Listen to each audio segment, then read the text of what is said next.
At ngayon, sa araw na ito, ay hahatulan na tayo. Hahatulan na tayo kung ano ba talaga ang maging desisyon ng ating Peking Koreana para sa ating bilang reactor. Okay?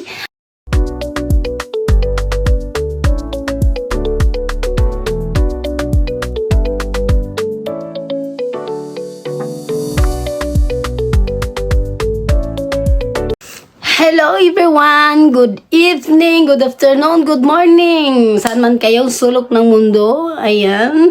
At sana ay nakapahinga kayo this weekend. Ayan, thank you sa lahat. And then, lalong-lalo na doon sa mga OFW, sana ay nakapahinga kayo sa inyong mga day off ng weekend. Maraming salamat. Dahil alam kong isa ako sa mga pinapanood nyo. Thank you. And then kung may mga gusto kayong itanong or advice, i-message nyo lang ako sa Facebook account ko. Thank you so much. Sana isa ako sa mga nagpapatawa sa inyo. Sisikapin natin yun para sa inyo mga OFW katulad ko. Ayan. Sana'y lagi kayong good vibes.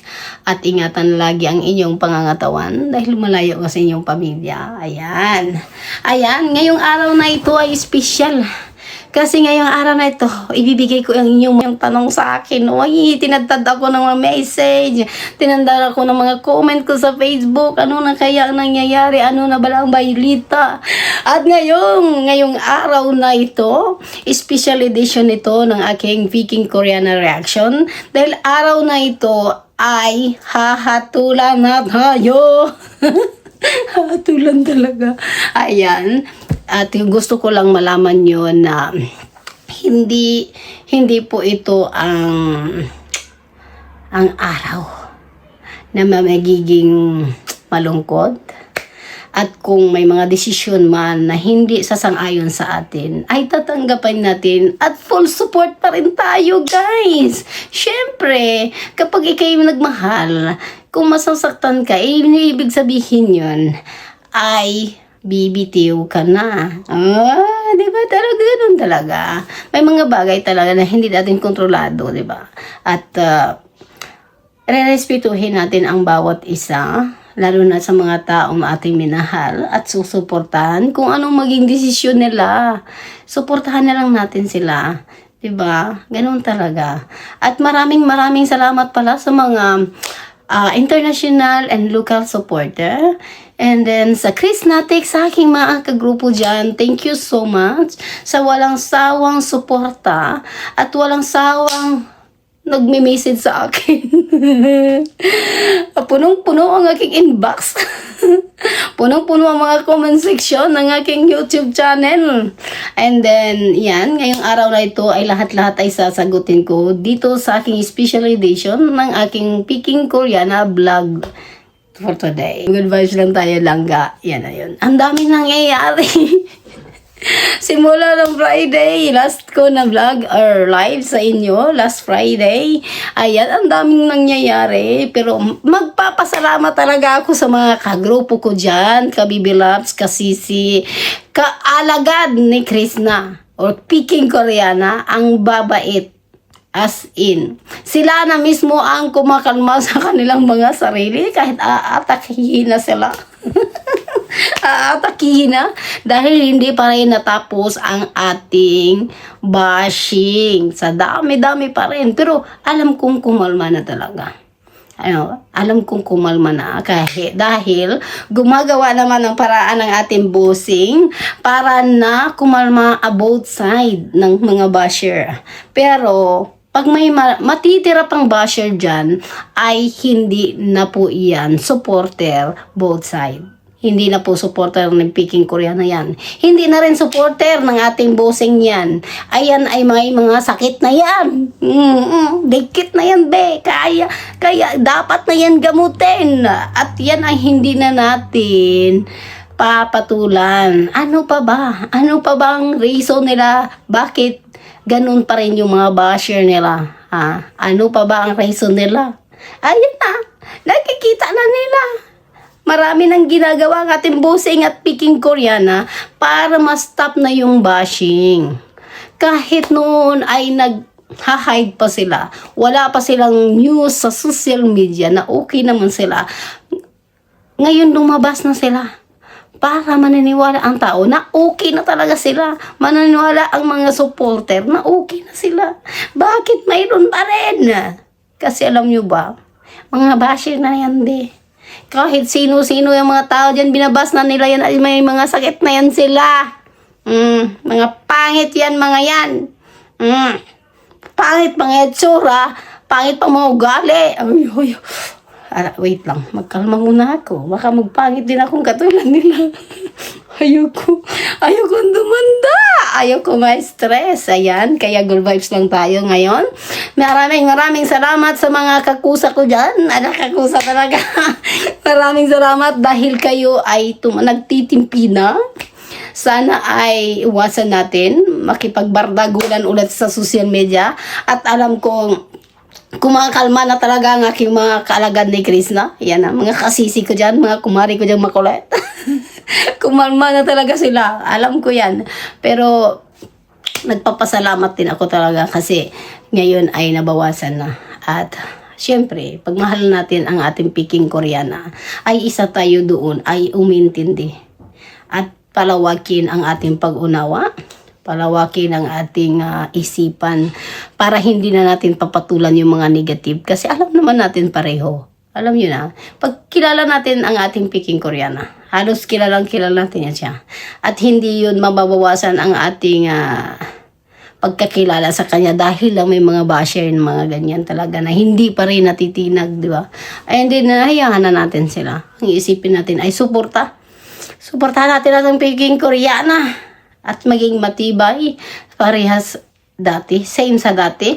At kung gusto nyo rin suportahan ng ating bossing, okay lang din, suportahan both side para at least marami naman siya talaga ang ginagawa. Marami siyang ginagawang mabuti, marami siyang ginagawang pagtulong. Ay isa ako sumusuporta dahil kung saan siya ngayon ay dyan po ako nang galing, dyan po ako pinanganak, yan, dyan ako niluwa na aking nanay ng mama ko, dyan ako niluwa. Kaya yan ang una-una kong appreciate dahil pinili niya ang aking lupang sinilangan. Anong lupang sinilangan? Lugar na sinilangan pala, lupang sinilangan. Ayan, I'm originally from Davao City, Davao, Panakan, Panabu, and then sa lahat-lahat dyan, magkalapit-lapit lang ang aking mga lahi. Kaya, bakit naman akong hindi maging masaya? Baka nga isang relatives ko yan ay nabigyan na ng tulong dahil hindi ko naman sila totally kilala lahat dahil sa dami nila. Okay? Thank you so much sa lahat-lahat na sumuporta sa ating busing, sa ating Peking Koreana. Ayan. Good news dahil soon ay sisimulan na ng Peking Koreana ang kanyang farmhouse, a dream farmhouse. Ayan, maraming nag-aabang dyan, mga kakusa ko, mga kalagad ko. Kusa talaga. Ayan, maraming nag-aabang dyan at maraming excited. Ayan, ang dami na rin nagbabayulit. Ako, ito naman mga tita ko kasi. Huwag na tayo mag-push. Just be happy. Ayan, mga ganyan kasi. Just yung control mo, hayaan mo maging happy. But hindi naman totally doon, na kung hindi naman sila, ay ibabash mo. You're just happy. If you just happy for everyone. Kung ano yung mga decision nila. Okay? Happy na lahat tayo dahil friend na sila. Diba? Okay? Ganun na lang ang gagawin natin. Thank you so much sa lahat-lahat na walang sawang sumuporta din sa ating Peking Koreana. Alam ko, napaka-emotional. May kwento ako sa inyo. Doon sa mga last ng vlog ng ating Peking Koreana, yung emotional talaga. Sa totoo lang, sasabihin ko to sa inyo, hindi ko pa napakinggan ang buo. Nasa kalahati lang ako. Kasi nung nag-start na talaga siya mag-vlog, naramdaman kong mabigat yung binibitawan ng salita. Naramdaman kong mabigat yung sa loob niya. Kaya nag-ano siya ng video. Kaya hindi ko na pinakinggan. Pero pinlay ko lang siya. ng buo.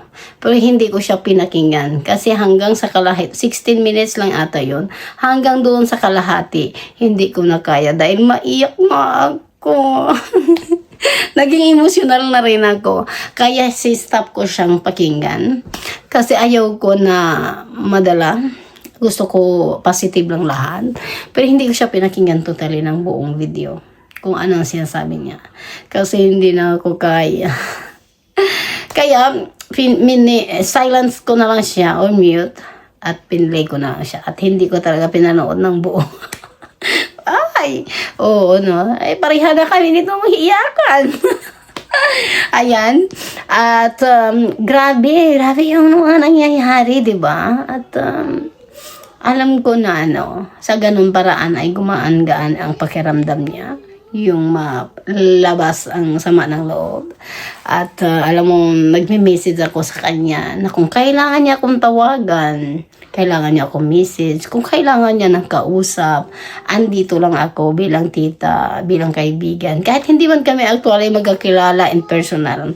Alam mo, hindi mo naman kailangan makilala ang tao eh. Kung sa pag-conversation is connected, may connect kayong dalawa, okay na yun. Parang ano ka ng loob. Kaya sabi ko sa kanya, kahit hindi man tayo magkakilala, isipin mo na andito lang ako. Pwede mo akong iyakan, pwede mo akong sigawan. Sabi ko, hindi kita sisingilin. Oo.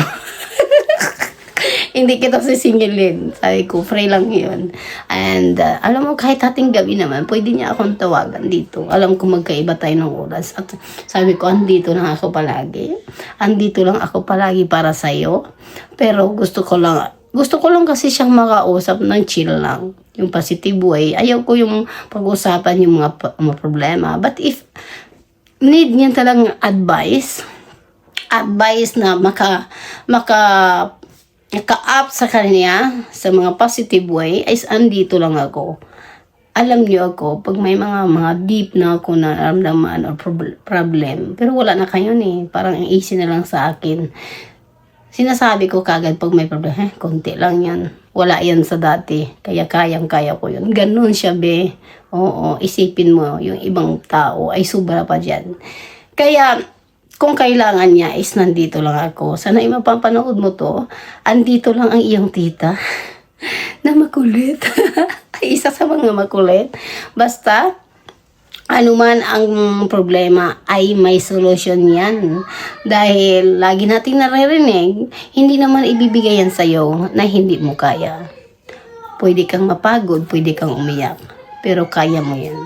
Walang problema, hindi nakakaya. At lahat sa mga pangarap mo, pag gusto mo talagang matupad, ay dapat hindi ka susuko. Kahit anong trials, kahit ano pa yung dumaan na pagsubok sa buhay mo, basta hindi ka susuko kahit ilang dapa, ilang pagkabigo doon sa mga gusto mong mga pangarap, kahit anong bigo mo doon, kung may goal ka doon na gusto mo to makuha, marami pa yan na ano nga tawag doon, yung hindi sasang-ayon ang panahon sa'yo.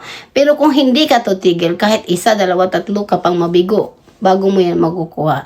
Wala po.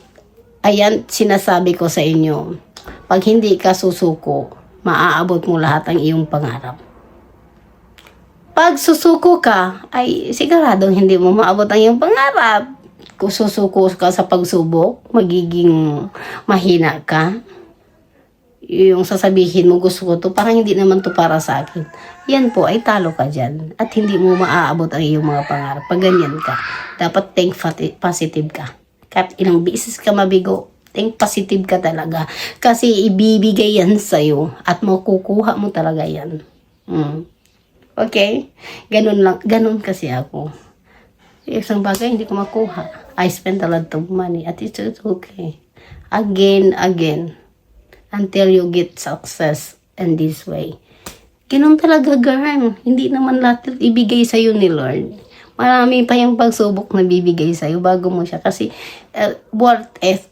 Pag nakukuha mo yan, oh my God. Ayan, ganun ang feeling. Happy, di ba? Ganun talaga. Kaya, Krishna, ang aking Peking Koreana, ang nag-iisa kong nangyari sa buhay ko na sinuportahan ko dito sa social media, maliban kay Busing, pangalawa si Peking Koreana. Iyan lang po talaga ang sinuportahan ko sa buong buhay ko. Dito lang. Dito ako nagsayang ng oras. Dito ako nag-spend ng time.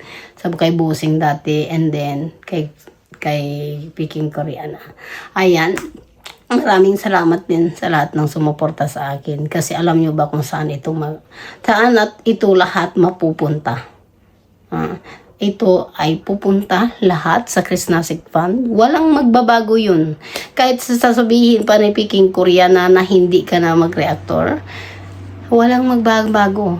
Ganun pa rin. Pero hindi na ako magiging reactor like Krishna. Kung mag-decide siya na hindi na pwede, magiging fan pa rin siya. Pero hindi ko na pwede siyang gamitin or react doon sa mga vlog niya. But I'm still support Krishna Mahusay or Peking Koreana. If hindi tayo papayagan, magiging fan pa rin siya. Ayan ang aking desisyon. At kung maghihintay, lalo na yung time na naghihintay pa ako ng reply niya, pero hinayaan ko siya. Hinayaan ko siyang mag-isip. Hinayaan ko siya magluwag-luwag or tamang panahon. Ayan. Dahil nag-reply naman siya sa atin kahapon, ito yung hatol sa atin. Ayan. Sa lahat ito pakinggan nyo. Reply si Peking Koreana sa atin. We still official Peking Koreana reactor. Ayan. But ang isa lang talaga ang inihiling niya sa akin. But hindi ako magde-details ng lahat. Pero nagpa-promise ako na kung we still a reactor of Peking Koreana sa kanya, ay sisikapin ko at mapapromise ko sa kanya na hindi ako isa doon magbibigay ng problema. Okay? Hindi ako isa doon na magiging komplikasyon sa mga mahal niya, sa mga taong gusto niyang proteksyahan, ang mga taong kaibigan niya, sa mga kaibusing. Nag-promise ako sa kanya na hindi ako isa ang magbibigay ng problema. At sisikapin ko yun. Na hindi tayo magiging dagdag ng problema niya. Okay? At ang hinihiling ko sa lahat ay maging mahinaon tayo. Magiging sensitive tayo. At huwag na natin patulan yung mga basher. Okay? Wala na tayong magagawa doon. Huwag na natin idugtong ang buhay natin doon. Huwag na natin silang pansinin. Hayaan na lang natin sila. Okay? Kasi alam ko, gumagawa din ang busing natin ng paraan para mawala-wala konti. Pero hindi naman totally yan mawala lahat. Alam natin yan sa social media. Ayan, thank you so much. Thank you so much dahil pinayagan mo kami. Ako ulit, pinayagan mo kami mga kagrupo. At ito na maging continue, maging official reactor ng Peking Koreana. Thank you so much, Krishna. At patuloy sa buhay, patuloy na magbablog, patuloy na iingatan kung saan ka ngayon dahil sa iyo ang trono. At igagrab mo yan, igagrab natin yan pareho. Tayong mga supporter, kami, nandito lang kami. At igagrab mo itong panahon na ito dahil hindi lahat ng panahon ay ibibigay sa'yo. Kaya ngayon, i-grab natin yung panahon para magbago ang buhay mo. Magbago ang ano tawag doon, magbago yung family, mong buhay ng family, buong pamilya, magiging matatag. Huwag pansinin ang baser. Kasi ang baser hindi ka kilala. Kami andito lang. Wala judgment. Magkamali ka man. Or, kung iinit ang ulo mo, makasabi mo, girl, andito kami. Well, hindi kami mag-judge sa iyo. Okay? Andito yung mga tita mo, yung mga lola, lalo mga lola. Ang dami-daming nagmamahal sa iyo kung hindi mo lang alam. Pero, ikaw mismo, i-push mo sa sarili, pakita mo na deserve ng mga supporter na ikaw ay suportahan. Okay? Maraming salamat sa mga kagrupo ko dyan, mga nagmamahal sa lahat ng grupo, mga na makakrishna. sa lahat ng grupo, hindi lang sa international, hindi lang dito sa Chrisnatic, sa Team Violet, o saan man yun, mga grupo na Crispaunatic dati, alam ko both side pa rin talaga, kasi marami akong kilala.